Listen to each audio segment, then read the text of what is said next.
సుఖమునిచ్చావయ్యా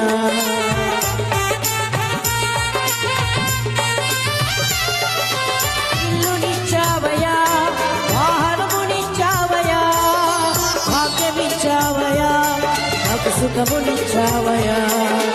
ఇన్ని ఇచ్చినా నీకై నేను కష్టించానా సోమరినైపో